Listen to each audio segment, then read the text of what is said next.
പരസ്പരം ശരീരത്തിലെ ചൂട് അനുഭവിച്ചുകൊണ്ട് അവർ ഉറക്കത്തിലേക്ക് വഴുതി വീണു. ഇരുവരും ഒരുപാട് വൈകിയാണ് എണീറ്റത്. രാവിലത്തെ ബ്രേക്ക്ഫാസ്റ്റ് കഴിഞ്ഞ് രണ്ടുപേരും അടുത്ത 2-3 ബന്ധുക്കളുടെ വീട്ടിൽ പോയി. രാത്രി വരെ അവർ പുറത്ത് കറങ്ങി നടന്നു. വിനിത ഏറ്റവും സന്തോഷിച്ച ദിവസമായിരുന്നു ആന്റണിക്കൊപ്പം ചിലവഴിച്ച ഈ സമയങ്ങൾ. രാത്രി വീട്ടിലെത്തി. റൂമിലെത്തും വരെ വിനിത നോർമലായിരുന്നു.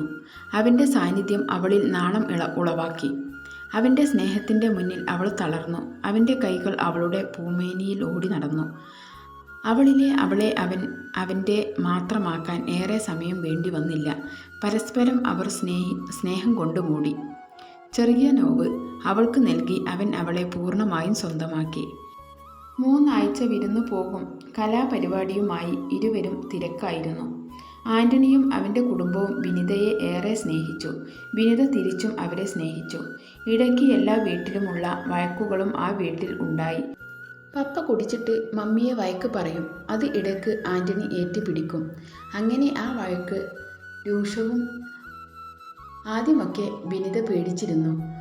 പോകെ പോകെ ഇതൊരു നിത്യസംഭവമായപ്പോൾ അവൾ ശ്രദ്ധിക്കാറായി. പിന്നെ വിനിതയുടെ പപ്പയും മമ്മിയും ഇടയ്ക്ക് ഇവിടെ വന്ന് നിൽക്കും. അവരും ഏറെ സന്തോഷിച്ചു. മകളുടെ ലൈഫ് മനോഹരമായി പോകുന്നതിന് മാതാപിതാക്കൾ തൃപ്തിയായിരുന്നു. മകളുടെ തിരഞ്ഞെടുപ്പ് ശരിയാണെന്ന് അവൾ തെളിയിച്ചു. അതിൻ്റെ ഇടയിൽ അവർ ഇരുവരും പുതിയ ഓഫീസിൽ ജോയിൻ ചെയ്തു. കല്യാണം കഴിഞ്ഞിട്ട് മക്കളെ, നിങ്ങൾ ഒരുമിച്ചൊരു യാത്ര ചെയ്തിട്ടില്ലല്ലോ. എവിടെയെങ്കിലും പോവാൻ പ്ലാൻ ചെയ്യേ. കഴിക്കാനിരുന്നപ്പോൾ മമ്മി അവരോട് പറഞ്ഞു. ശരിയാണ്, ഹണിമൂൺ പോയില്ല. പോവാൻ നേരം തരപ്പെട്ടില്ല. ബന്ധുക്കളുടെ വീട്ടിൽ പോയി തന്നെ തീർന്നിട്ടില്ല. വിനി കേട്ടോ? ആന്റണി അത്രയും അവളോട് പറഞ്ഞിട്ട് കഴിച്ച് എണീറ്റു. അവൾ കേട്ടു എന്ന ഭാവത്തിൽ തല കുലുക്കി. ഇച്ചായ. റൂമിലെത്തിയ വഴി അവളെ പിടിച്ച് നെഞ്ചിലേക്കിട്ടു. അവളുടെ മുടിയയൽക്കിലൂടെ തലോടിക്കൊണ്ടിരിക്കുകയാണ് ആന്റണി. അവളുടെ വിളി ഒരു മൂളലിലൂടെ കേട്ടു. എവിടെ പോവും നമ്മൾ? അവൾ അവൻ്റെ മുഖത്തേക്ക് നോക്കി ചോദിച്ചു. ഇപ്പോൾ എനിക്കൊരിടം വരെ പോണം, അവൻ ഗൗരവത്തിൽ പറഞ്ഞു. എവിടെ? അവളൊന്ന് സംശയിച്ചു. പറയാൻ പറ്റില്ല. പറഞ്ഞു തീർന്നതും അവളുടെ മുകളിൽ ആന്റണി എത്തി. അവൻ്റെ പ്രണയത്തെ അവൾ സ്വീകരിച്ചു. ഒരാഴ്ചത്തെ ലീവ് എടുത്ത് അവർ ഹണിമൂണിന് പോവാൻ തീരുമാനിച്ചു. വീട്ടിലെല്ലാവരും ഹാപ്പി. അങ്ങനെ ലീവ് റെഡിയായി. സ്വന്തം കാറിൽ തന്നെ പോവാൻ തീരുമാനിച്ചു. മലമുകളിലെ കാഴ്ച ആസ്വദിച്ച് കോടമഞ്ഞിൻ്റെ തണുപ്പ് ഏറ്റുവാങ്ങി പ്രകൃതിയെ തൊട്ടറിഞ്ഞ് അവർ വാഗമണിലേക്ക് യാത്രയായി. മൊട്ടക്കുന്നും പൈൻ മരക്കാടുകളും നിറഞ്ഞ ഒരു ഹിൽ സ്റ്റേഷൻ എന്നതിനേക്കാൾ പ്രകൃതിയുടെ ഏറ്റവും മനോഹരമായ കാഴ്ചയാണ് വാഗമൺ. വൈകിട്ടോടെ അവർ ബുക്ക് ചെയ്ത റിസോർട്ടിലെത്തി. അപ്പോഴേക്കും കോട കൊണ്ട് ആ പ്രദേശം മൂടിയിരുന്നു.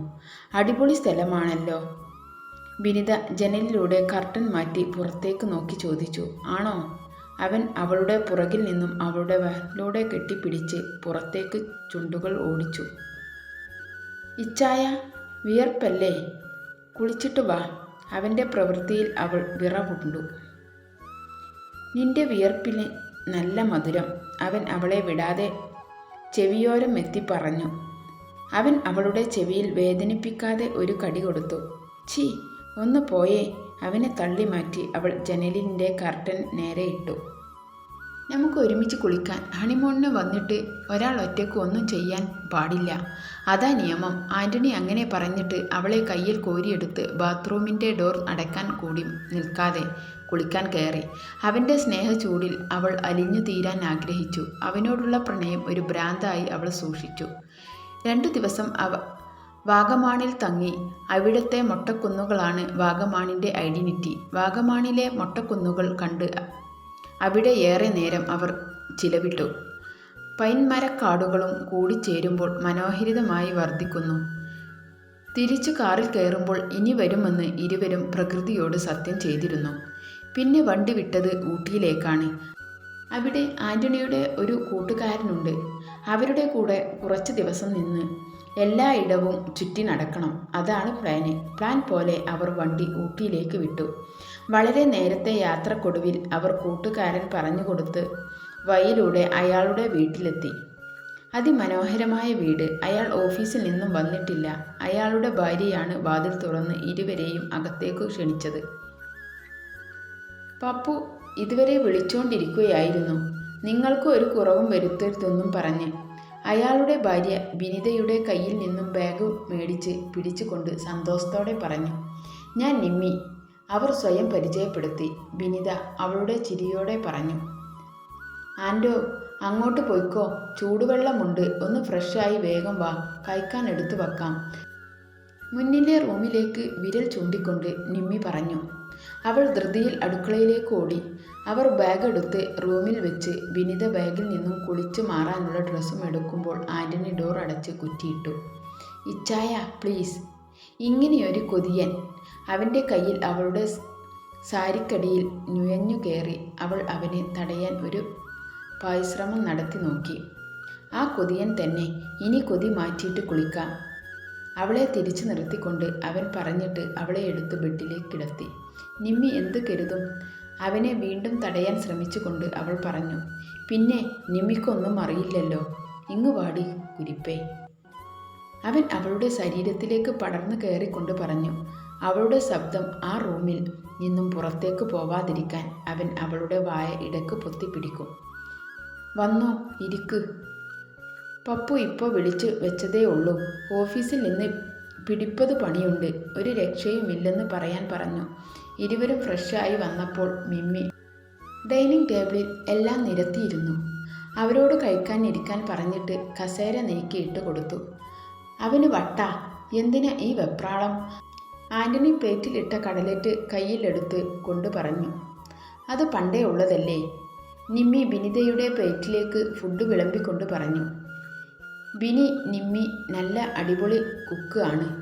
കേക്ക് ബിസിനസ്സുകാരായ ആൻ്റണി വിനിതയോട് പറഞ്ഞിട്ട് നിമ്മിയെ നോക്കി ചിരിച്ചു. ഏയ്, അത്രക്കൊന്നുമില്ല വിനിത. ചെറിയൊരു യൂണിറ്റ്. നിമ്മി അത്രയും പറഞ്ഞിട്ട് ഒരു പാത്രം തുറന്നു. അതിൽ നിന്നും ഒരു പ്രത്യേക മണം മൂക്കിലേക്ക് അടിച്ചു. അടിപൊളി. വിനിത നിമ്മിയെ നോക്കി ബഹുമാനത്തോടെ പറഞ്ഞു. അതൊന്ന് ടേസ്റ്റ് ചെയ്ത് നോക്കിയേ. ഞാൻ ഉണ്ടാക്കിയതാ. തുറന്ന പാത്രത്തിൽ ഇരിക്കുന്ന കേക്ക് ഇരുവർക്കും കൊണ്ട് നിമ്മി പറഞ്ഞു. നല്ല ടേസ്റ്റുള്ള കേക്ക്. ആൻ്റണി പറഞ്ഞത് സത്യമാണ്. അടിപൊളി കേക്ക്. എല്ലാ ഫുഡിങ്ങും നല്ല ടേസ്റ്റ്. വിനിത മനസ്സിൽ പറഞ്ഞു.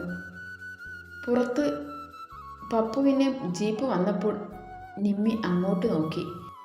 ചാടി കെട്ടോ ഓഫീസിൽ നിന്നും? നിമ്മി പറഞ്ഞിട്ട് ചിരിച്ചു. എല്ലാവരുടെയും ശ്രദ്ധ വാതിൽ തുറന്നു വരുന്ന പപ്പുവിലായി. വാതിലിൻ്റെ അടുത്തേക്ക് ആളനക്കം കണ്ടപ്പോൾ വിനിതയും ആകാംക്ഷയോടെ അങ്ങോട്ട് നോക്കിയിരുന്നു. മുന്നിൽ വാതിൽ തുറക്കപ്പെട്ടു. വാതിൽ തുറന്നു വരുന്ന ആളെ കണ്ടത് വിനിതയുടെ കണ്ണിൽ ഇരുട്ട് കയറുന്നത് പോലെ തോന്നി. നിറച്ചിരിയോടെ വന്നയാൾ ആൻ്റണിയെ കെട്ടിപ്പിടിച്ചു. ഇതാണോ നിന്റെ സഹധർമ്മിണി? വന്നവൻ വിനിതയെ നോക്കി വിരൽ ചൂണ്ടിക്കൊണ്ട് ആൻ്റണിയോട് ചോദിച്ചു. അതെ, ഇതാണ് എൻ്റെ പെണ്ണ് വിനിത. ആൻ്റണി അവളെ ചേർത്ത് പിടിച്ചുകൊണ്ട് ഏറെ സന്തോഷത്തോടെ അവനെ പരിചയപ്പെടുത്തി. വിനിത, ഞാൻ അമൽ കൃഷ്ണ. നാട് തിരുവനന്തപുരം. അവൻ അവളുടെ നേരെ നിറച്ചിരിയോടെ പറഞ്ഞു. അവൾ അവൻ്റെ മുഖത്തേക്ക് നോക്കാതെ ഇരുന്നു. അവളുടെ തൊണ്ടയിൽ എന്തോ വന്നു കുടുങ്ങുന്നത് പോലെ അവൾക്ക് തോന്നി. തൻ്റെ പാപത്തിൻ്റെ ഒരു പ്രതിഫലം. പപ്പു കഴിക്ക്. നിമ്മി ഭർത്താവിൻ്റെ കയ്യിൽ നിന്നും ബാഗ് മേടിച്ച് കൊണ്ട് പറഞ്ഞു. കഴിക്കാം. അവൻ്റെ കണ്ണുകൾ വിനിതയെ ചുറ്റിക്കൊണ്ടിരുന്നു. അവൻ്റെ മനസ്സിൽ അപ്പോൾ പല ചാതി ചിന്തകൾ തട്ടിക്കളിച്ചു. കുറച്ചുകൂടി പെണ്ണ് സുന്ദരിയായി. തൻ്റെ ഭാര്യ ഇവൾക്ക് മുന്നിൽ ഒന്നുമല്ല. ഇവളെ കൈവിട്ടത് തൻ്റെ ബുദ്ധിമോശമായി പോയി. ഇനി പറഞ്ഞിട്ട് കാര്യമില്ല, അവൻ ആലോചിച്ചു. വിനിത കുട്ടി കഴിച്ചോ? അവൻ്റെ ചിന്തകൾ അവധി കൊടുത്തുകൊണ്ട് കൃത്യമായ ചിരിയോടെ അവളുടെ കണ്ണിലേക്ക് നോക്കി ചോദിച്ചു. കഴിച്ചു. അവൾ അവനെ നോക്കാതെ ആൻ്റണിയുടെ കണ്ണിൽ നോക്കി ചിരിയോടെ പറഞ്ഞു. അവൾക്ക് അവനെ നോക്കാൻ അറപ്പ് തോന്നി. തന്നെ അറിയാത്ത മട്ടിൽ പെരുമാറുന്നത് പോട്ടെ. തൻ്റെ ശരീരത്തിലേക്ക് ചുയന്ന നോട്ടം അവൾ അവനിൽ കണ്ടിരുന്നു. കൂട്ടുകാരൻ്റെ ഭാര്യയാണ്. സ്വന്തം ഭാര്യയെ കൂടെ നിർത്തിക്കൊണ്ട് എങ്ങനെ സാധിക്കുന്നു ഇവന്?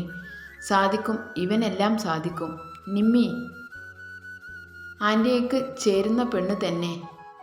മെയ്ഡ് ഫോർ ഈച്ചദർ അല്ലേ?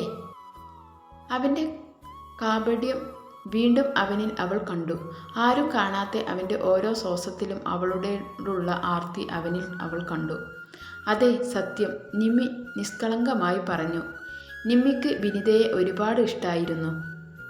ആൻഡോ, യുവർ എ ലക്കി മാൻ. അവളെ നോക്കി കളിയാക്കും പോലെ അവൻ പറഞ്ഞു. മറ്റുള്ളവർക്ക് അവനിലെ കളിയാക്കൽ മനസ്സിലായില്ല. വിനിതയ്ക്ക് എങ്ങോട്ടെങ്കിലും ഓടിപ്പോവാൻ തോന്നി ആ നിമിഷം. തൻ്റെ ആൻഡോയെ ഈ വൃത്തികെട്ടവൻ കളിയാക്കുകയാണ്.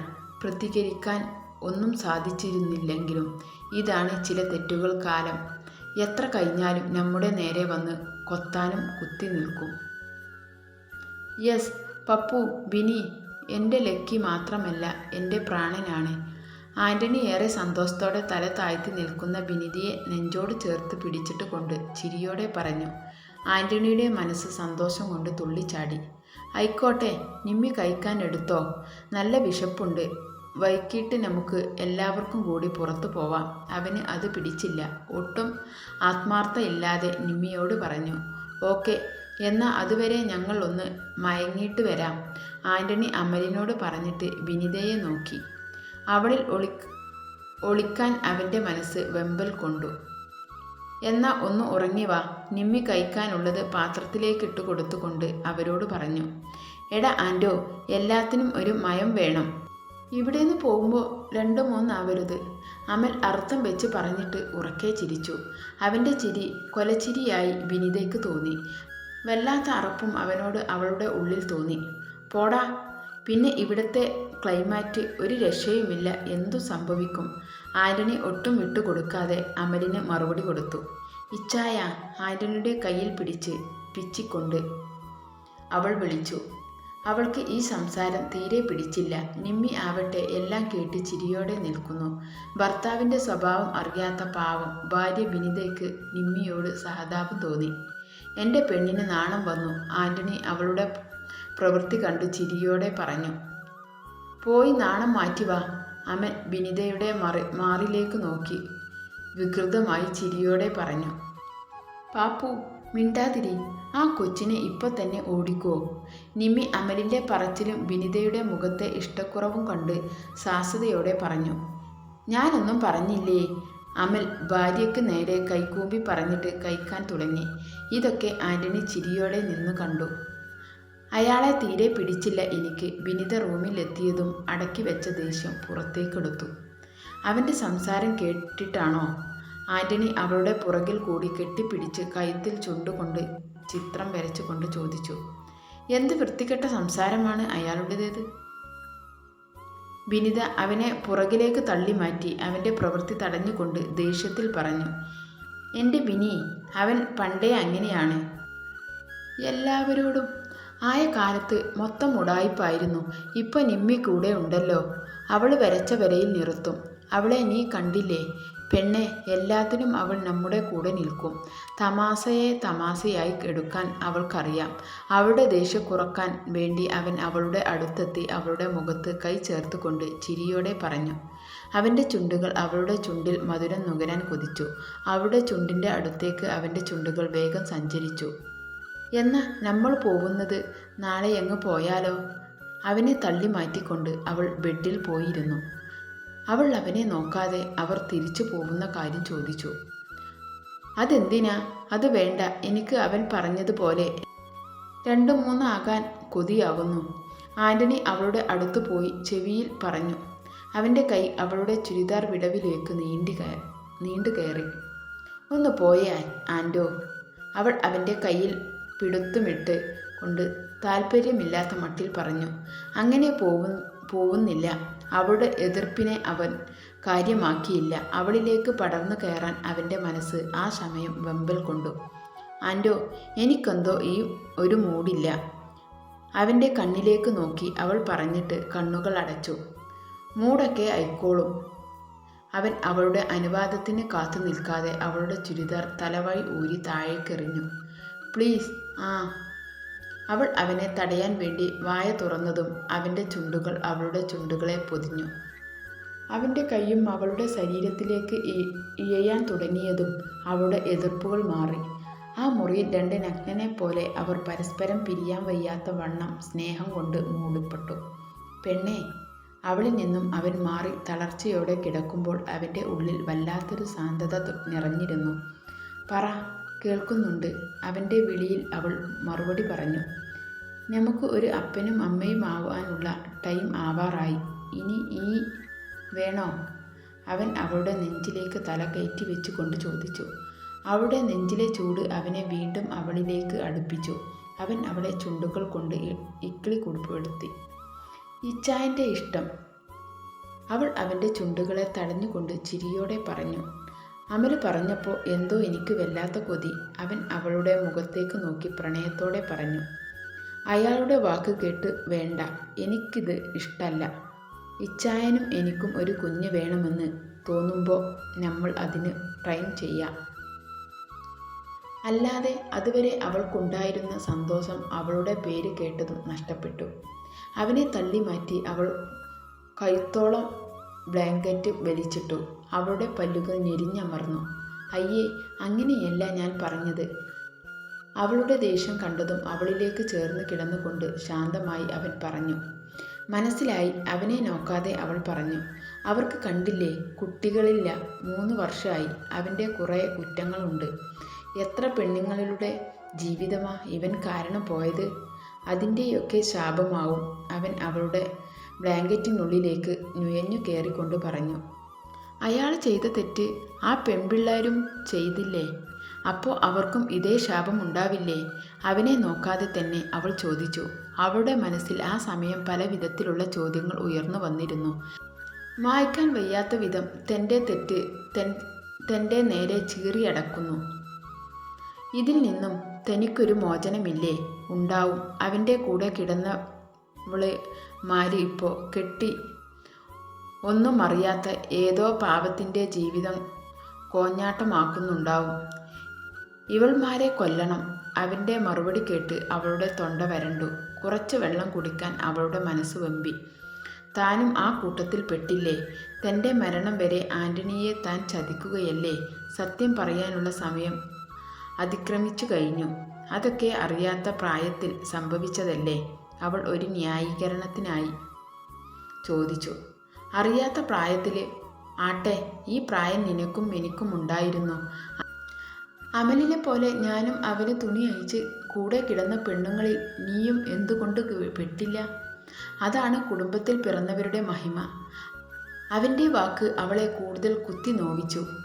അവൻ്റെ മൂർച്ചയുള്ള വാക്കിലുണ്ട് ആ സ്ത്രീകളോടുള്ള മനോഭാവം. അവരെയൊക്കെ കയ്യിൽ കിട്ടിയാൽ ചിലപ്പോൾ കൊല്ലാനും മടിക്കില്ല. എനിക്കൊന്ന് മയങ്ങണം. ഇനിയൊന്നും കേൾക്കാൻ അവൾ ആഗ്രഹിച്ചില്ല. അവനിൽ നിന്നും മാറി തിരിഞ്ഞ് കിടന്നുകൊണ്ട് അവൾ പറഞ്ഞു. പറ, അപ്പോൾ നമുക്കിവിടെന്ന് പോകും മുന്നേ 3 ആയി ഇരിക്കണം. അവർ അവളുടെ ചെവിയോരെ ചേർന്ന് ചോദിച്ചു. അവൾ അവനെ നോക്കാതെ പറഞ്ഞു. അവളുടെ തേങ്ങൽ അവനെ കേൾപ്പിക്കാതിരിക്കാൻ അവൾ ഏറെ പണിപ്പെട്ടു. അവൻ്റെ മനസ്സിൽ സന്തോഷവും അവളുടെ മനസ്സിൽ കുറ്റബോധവും നിറഞ്ഞു. ഇനി എത്ര നാൾ താൻ ഈ ഭാരം ചുമക്കേണ്ടി വരും? നുണ അങ്ങനെയാണ്. എത്ര വർണ്ണക്കടലാസിൽ പൊതിഞ്ഞാലും ഒരിക്കൽ അഴിഞ്ഞു വീഴേണ്ട സ്ഥലത്തും സമയത്തും വീണിരിക്കും.